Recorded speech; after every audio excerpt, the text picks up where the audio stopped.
ಪಾಪ ಸೋನಿಯಾ ಗಾಂಧಿ ಅಂತಿರ್ಬೇಕು, ಅಂತಾದ್ರೆ ಹುಟ್ಟುತ್ತಪ್ಪ ನಾನು ಹೊಟ್ಟೆಯಾಗತ್ತವೆ. ಅಂಥವ್ರ ಕೈಯಾಗಿ ಈ ದೇಶ ಕೊಳ್ಳಕ್ಕೆ ತಯಾರದಿರಿ, ನೀವು ತಯಾರದಿರಿ? ಕ್ಯಾಂಡಿಡೇಟ್ ಯಾರು ಅದಾರ ಅಂತ ತಲೆ ಕೆಡಿಸೋಬೇಡ್ರಿ. ಬರೇ ಏನು ನೋಡುದು, ಆ ಹೆಗಡೆ ಎಲ್ಲ ಈ ಹೆಗಡೆ ಅದಾರ, ಒಟ್ಟು ಹೆಗಡೆನೇ ಅದಾರ ಎಲ್ಲ. ನಿಮ್ದು ಎಲ್ಲ ಕೆಲಸ ಏನದ ವಿಚಾರ, ಹಿಂದೂ ಸನಾತನ ಹಿಂದೂ ಧರ್ಮ ಉಳಿಬೇಕು. ಉಳಿಬೇಕಾದ್ರೆ ನಾವೆಲ್ಲ ಏನು ಮಾಡಬೇಕು? ನರೇಂದ್ರ ಮೋದಿಯವ್ರಿಗೆ ಯಾಕೆ ಕೆಲವೊಂದು ಮಂದಿ ಮನ್ಯಾಗ ಕೂತಾರೆ ಸೆಟ್ಕೊಂಡು. ನಮ್ಮಲ್ಲಿ ಜಗಳಿತ್ತು ಬಿಜಾಪುರ್ನಾಗ, ನಮ್ಗೆ ರಮೇಶ್ ಡಿಸಿಮ್ ಇತ್ತು. ನಾ ಹೇಳಿದೆ, ನಾವು ಜಗಳಾಡಿ ಭಾರತ ಹಿಂಗಾಗ್ಯದ. ನಾನು ನನ್ನ ಧರ್ಮದ ರಕ್ಷಣೆಗಾಗಿ, ನನ್ನ ದೇಶದ ರಕ್ಷಣೆಗಾಗಿ ಇವತ್ತು ನರೇಂದ್ರ ಮೋದಿಯವ್ರನ್ನ ಆರಿಸಿ ಕಳಿಸ್ಬೇಕಾದದ್ದು ನನ್ನ ಧರ್ಮ. ಹೊರಗೆ ಬರ್ಬೇಕು, ಯಾರ್ಯಾರು ಮನೆಯಾಗ ಕೂತಿರಲ್ಲ ನೀವು. ಅಪ್ಪ ಒಂದು ಪಾರ್ಟಿ, ಮಗ ಒಂದು ಪಾರ್ಟಿ. ಹೋಗೋದಿದ್ರೆ ಎಲ್ಲರೂ ಕೂಡ ಹೋಗ್ಬೇಕು. MLA ಉಳಿಬೇಕು, ಮಗ ಕಾಂಗ್ರೆಸ್ಗೆ ಸೇರ್ಪಡೆ, ಅಪ್ಪ ಮನೆಯಲ್ಲಿ ಆರಾಮಿಲ್ಲ.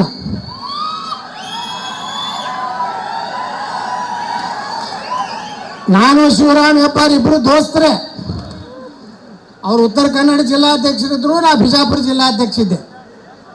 ನಾ ಶಿವರಾಮ್ ಹೆಬ್ಬಾರ್ ಅವ್ರಿಗೆ ಕೇಳಕ್ಕೆ ಬಯಸ್ತಾ ಇದ್ದೀನಿ, ಇವತ್ತು ದೇಶದ ಮುಂದೆ ಏನಿದೆ ಪ್ರಶ್ನೆ? ನರೇಂದ್ರ ಮೋದಿಯವರು ಬರಲಿಲ್ಲ ಅಂದ್ರೆ ದೇಶ ಏನಾಗ್ತದೆ? ಯಾವ ಪುಣ್ಯಾತ್ಮ 500 ವರ್ಷದಿಂದ ಲಕ್ಷಾಂತರ ಸಾಧು ಸಂತರು, ಕಾರ್ಯಸೇವಕರು, ಹಿಂದೂ ಕಾರ್ಯಕರ್ತರು ಅಯೋಧ್ಯ ರಾಮ ಮಂದಿರ ಆಗ್ಬೇಕಂತೇಳಿ ಒಂದು ದೊಡ್ಡ ಸಂಘರ್ಷ ತಪಸ್ಸಿ ದೇಶದಲ್ಲಿ ನಡೀತು ಬಂಧುಗಳೇ. ಇವತ್ತು ಮೊನ್ನೆ ನಮ್ಮ ಲಾಲ್ ಕೃಷ್ಣ ಅದ್ವಾನಿ ಅವ್ರೊಂದು ಮಾತು ಹೇಳಿದ್ರು, ಭಾಳ ಅದ್ಭುತ ಮಾತು. ಏನು ಹೇಳಿದ್ರು ಲಾಲ್ ಕೃಷ್ಣ ಅದ್ವಾನಿ ಅವರೇ? ಈ ದೇಶದಲ್ಲಿ ಭಾರತೀಯ ಜನತಾ ಪಾರ್ಟಿಯನ್ನು ಕಟ್ಟದವ್ರು ಯಾರಪ್ಪ ಅಂದ್ರೆ ಲಾಲ್ ಕೃಷ್ಣ ಅದ್ವಾನಿ, ಅಟಲ್ ಬಿಹಾರಿ ವಾಜಪೇಯಿ. ಏನು ಹೇಳಿದ್ರು ಅವರು? ನಾವೆಲ್ಲ ರಥಯಾತ್ರೆ ಮಾಡಿದ್ವಿ, ಹೋರಾಟ ಮಾಡಿದ್ವಿ. ಉಮಾ ಭಾರತಿ, ಅಶೋಕ್ ಸಿಂಗಾಲ್, ಸಾಧ್ವಿ ರಿತಂಬರ, ಲಾಲ್ ಕೃಷ್ಣ ಅದ್ವಾನಿ ಎಲ್ಲ ಹೋರಾಟ ಮಾಡಿದ್ವಿ. ಆದರೆ ಆ ಪ್ರಭು ಶ್ರೀರಾಮಚಂದ್ರ ಸಂಕಲ್ಪ ಇತ್ತು, ನರೇಂದ್ರ ಮೋದಿಯವರು ಪ್ರಧಾನಮಂತ್ರಿ ಆದಾಗ ನನ್ನ ದೇವಸ್ಥಾನ ನಿರ್ಮಾಣ ಆಗ್ಬೇಕನ್ನೋಂಥದ್ದು. ಆಯ್ತಲ್ಲ, ನಾವು ಹೇಳ್ದಂಗೆ ನಡ್ಕೊಂಡಿವಿಲ್ಲ. ಕಾಶ್ಮೀರದ 370 ನಾವೆಲ್ಲ ಕಾಶ್ಮೀರಕ್ಕೆ ಹೋಗಿದ್ದೀವಿ. ಜಬ್ ತಕ್ ಸೂರಜ್ ಚಾಂದ್ रहेगा कश्मीर हिंदुस्तान में रहेगा ಅಂತ ನಾವು ಘೋಷಣೆ ಕೊಡ್ತಾ ಇದ್ವಿ.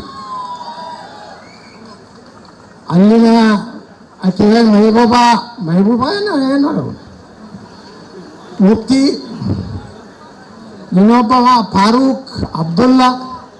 ನೋಡಿ ಫಾರೂಕ್ ಅಬ್ದುಲ್ಲಾ ಹೆಂಗೆ ಕಾಣಿಸ್ತಾನೆ? ನೀರು ಹಂಗೆ ಕಾಣಿಸ್ತಾನಿಲ್ಲ. ನೀರಿಂದ ಪ್ರೊಡಕ್ಷನ್ ಇದ್ರೂ ಇರ್ಬೇಕು. ಅವ್ರು ಏನು ಹೇಳ್ತಿದ್ರು? अगर नरेंद्र मोदी धारा 370 हटा दिया तो कश्मीर में भारत का एक ध्वज भी नहीं रहेगा. ಈಗೆಲ್ಲಿ ಹೋಗ್ಯಾರ ಮಕ್ಕಳು? ಇಡೀ ಕಾಶ್ಮೀರ ತುಂಬಾ ಭಾರತ ಧ್ವಜ ಇವತ್ತು ಹಾರಾಡ್ತಾ ಇದೆ. एक देश में 2 निशान 2 संविधान नहीं चलेगा ಅಂತೇಳಿ ಡಾಕ್ಟರ್ ಶ್ಯಾಮಾ ಪ್ರಸಾದ್ ಮುಖರ್ಜಿ ಅವರ ಸಂಘರ್ಷ. ಜಮ್ಮುವಿನ ಜೈಲಿನಲ್ಲಿ ಅವನು ವಿಷಪ್ರಾಶನ ಮಾಡಿ ಕಾಂಗ್ರೆಸ್ನವ್ರು ಕೊಂದರು. ಅಟಲ್ ಬಿಹಾರಿ ವಾಜಪೇಯಿ ಅವರು ಶ್ಯಾಮ್ ಪ್ರಸಾದ್ ಮುಖರ್ಜಿಯನ್ನು ಭೇಟಿ ಆಗ್ಲಕ್ಕೆ ಹೋದಾಗ ಡಾಕ್ಟರ್ ಶ್ಯಾಮ್ ಪ್ರಸಾದ್ ಮುಖರ್ಜಿ ಅವರು ಭಾರತೀಯ ಜನಸಂಘದ ಮೊದಲ ಅಧ್ಯಕ್ಷರು ಏನು ಹೇಳಿದ್ರು? ನಾನಿನ್ನು ಭಾಳ ದಿವಸ ಬದುಕೋದಿಲ್ಲ, ನನಗೆ ಅನ್ನದಲ್ಲಿ ಏನೋ ವಿಷಯ ಆಗ್ತಾ ಇದ್ದಾರೆ ಅಂತ ಅನ್ನಿಸ್ತಾ ಇದೆ. ಅಟಲ್ ಬಿಹಾರಿ ವಾಜಪೇಯಿ ಅವರೇ, ನೀವು ಹೋಗಿ ಭಾರತದಲ್ಲಿ ಭಾರತೀಯ ಜನಸಂಘವನ್ನು ಕಟ್ಟಬೇಕಂತ ಆಶೀರ್ವಾದ ಮಾಡಿದ್ರು ಬಂಧುಗಳೇ.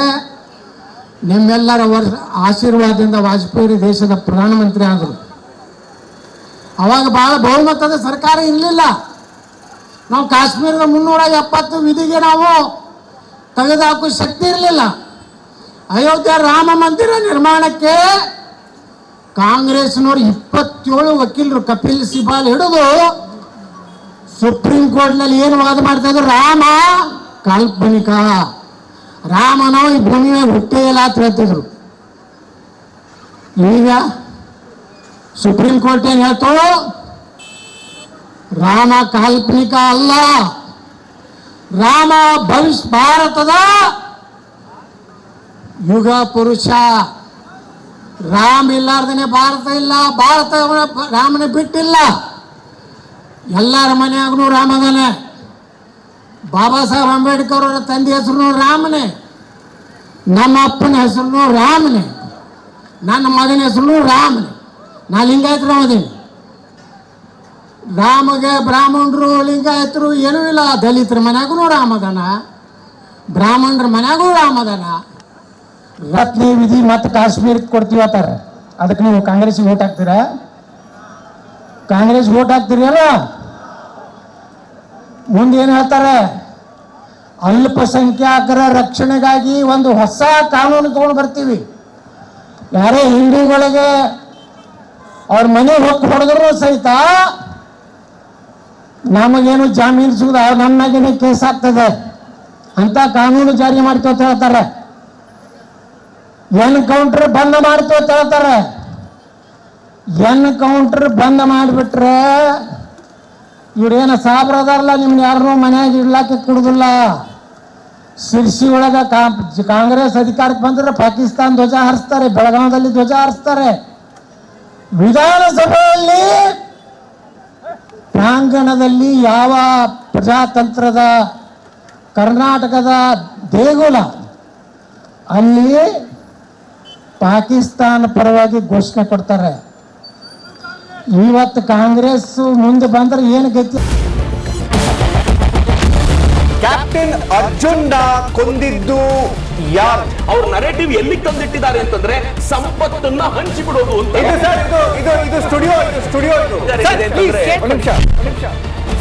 ಟಿಪ್ಪು ಜಯಂತಿ ಮಾಡಕ್ಕೆ ಅವ್ರಿಗೆ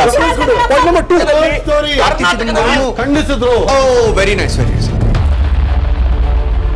ಯಾರು ತಪ್ಪು ಮಾಡಿರೋದಿಲ್ಲಿ? ಓಲೈಕೆ ಹೇಳಿಕೆ ಇದು ಅಂತ ಹೇಳಿ ಯಾಕೆ ಪರಿಗಣಿಸಬಾರದು? I.N.I. ಇದು ವೇದಿಕೆ, ಇದು ಫೋಟೋ ಎಲ್ರಿಗೂ ಒಂದು ಟೈಮ್. ನಿಮ್ಮ ಸಮಯ ಮುಗಿದಿದೆ. ಅವ್ರು ಹೇಳಕ್ಕಿಂತ ಮುಂಚೆನೆ ಹೇಗೆ ಪ್ರತಾಪ್ ಸಿಂಹ ಪಾಸ್ ಕೊಟ್ಟಿದಂತ ಆಗ್ಲಿ ಡಿಕ್ಲೇರ್ ಆಗೋಗಿತ್ತು ಅಂತ ನನಗೊಂದು ಡೌಟ್ ಬಂತು. ಸಾಕು ನಿಲ್ಸಿ, ಸಾಕು ನಿಲ್ಸಿ. ಕೆಟ್ಟ ಪದ ಬಳಕೆ ಕಾಂಪಿಟೇಷನ್ ಇಟ್ಟಿಲ್ಲ ನಾವಿಲ್ಲಿ.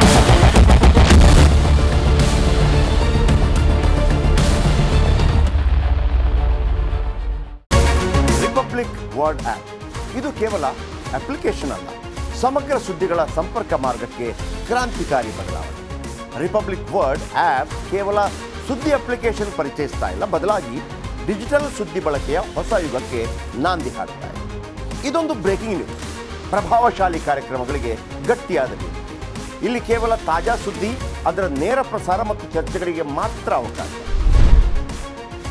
ರಿಪಬ್ಲಿಕ್ ವರ್ಲ್ಡ್ ಆಪ್ ಡೌನ್ಲೋಡ್ ಮಾಡಿಕೊಳ್ಳಿ. ಗೂಗಲ್ ಪ್ಲೇಸ್ಟೋರ್ ಮತ್ತು ಆಪಲ್ ಆಪ್ ಸ್ಟೋರ್ನಲ್ಲಿ ಲಭ್ಯವಿದೆ.